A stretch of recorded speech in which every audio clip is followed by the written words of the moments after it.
thing that we haven't been able to do is go on the road and come away victorious. That's been our next step, and we've been talking about it. And when we got back from Utah, Colorado, we really challenged our guys with a 9-day, 3-win mission, and that's not easy when you've lost 5 in a row. And our guys have really played well. They've stayed together.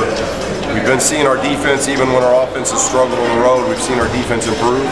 I thought our defense was outstanding tonight. We hold the best offensive rebound team in the league with 4 offensive rebounds, beating by 20 on the glass. And I thought that was the difference. And then our offense has been coming. We got a little bit healthy with our offense at home, and we come on the road and had very efficient offense tonight. So get a couple days off, 8 days before we have to play again, and come up with mission number 2. Do you feel like you guys have maybe erased some of those confidence issues that maybe stem from the 5-game losing streak? Well, I think you're obviously, Ryan, you're going to start thinking about it as a player, you know, whether it's been shooting or you're losing or you're not guarding or you're not handling the ball well, and you know, you're going to get down a little bit when, regardless of who you're playing, if you're not having success. And we've tried as coaches just to tell them, hey guys, keep fighting. You know, we're going through a really demanding stretch. We're the only team in the country to win, 26 days, between home games. That's not the guys' fault. They just had to keep fighting and believing in one another, and they've done that. And we're getting better. And we've still got a lot of growth, but Tom Welsh, we've been seeing him coming. He had a much better game tonight. Gigi is playing very consistent. Noah knows what his role is coming off the bench, and he's doing it well. So we got a lot of guys doing a lot of good things, and I think it comes at a good time. We need a break, but I'd also like to keep playing because we're playing well. So we know we got a long season still ahead of us, but I like the position we're in. It seemed like being what the key has been to this turnaround in the last one. Well, we finally got to play some home games, and we've been really good at home. We've been 25-3 over the last 2 years, so we've only lost 1 game to nationally ranked top 10 Gonzaga this year. So home sometimes can make you well, and we got home in our familiar surroundings. Our student section's been incredible in the last games against Cal and Stanford, and that really helped us. And I think winning a double overtime game where you got to go 50 minutes, and the way we had to win it gave our guys a big boost into the Cal game, and so we finally went to the road with a little bit of our swagger back, and I thought we continued that tonight. It was only a 5-point game at the half. What was the biggest change to let you guys kind of run away with the second? Well, we had a great start, and that's the credit to the players. We had a really good start to the second half. We forced them into a timeout, but before we got to the first media timeout, I think we'd stretched it to 12+ point lead. So you get a double-digit lead with 16 to play on the road, you're going to take that. So I thought the start of the second half was crucial. Well, beating USC always means a lot more in the conference just because they are that cross-town rival. Well, it's a league game.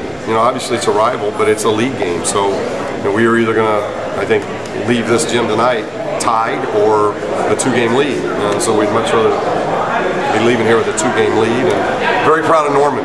Norman's the first player since Toby Bailey to go 4-0 at USC. So Norman, here's our senior that went 4-0 in this building. So that's a tribute to him. That's a good accomplishment. It seemed like freshman year was catching up to Kavan a couple games ago. What has he done to adapt these past few games? I really think getting home. We've talked about it, and I've tried not to make it sound like an excuse because I know people can spin it that way. It's not an excuse. I don't even look at it. There's not another BCS school that went 26 days between, and then look at our trips that we had to take. Chicago, back home for Christmas, back to Westwood, then to Tuscaloosa, Alabama, then back home to Westwood, then to Colorado, then to Utah. That's hard for anybody, let alone a freshman and a big freshman. So I think he got tired, guys got a little bit tired. We get home and we get some more energy, and you get to practice at home, sleep in your own beds, and get back to some normal day-to-day routine. And I think that helped all of them, but it definitely helped Kavan.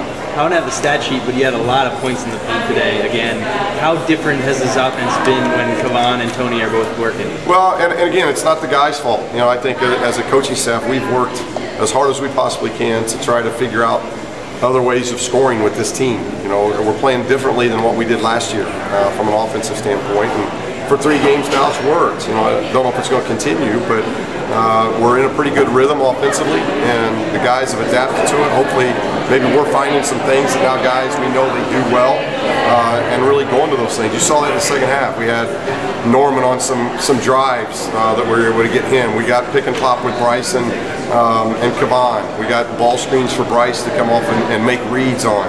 We got the ball to Tony. We were able to get Thomas some good looks.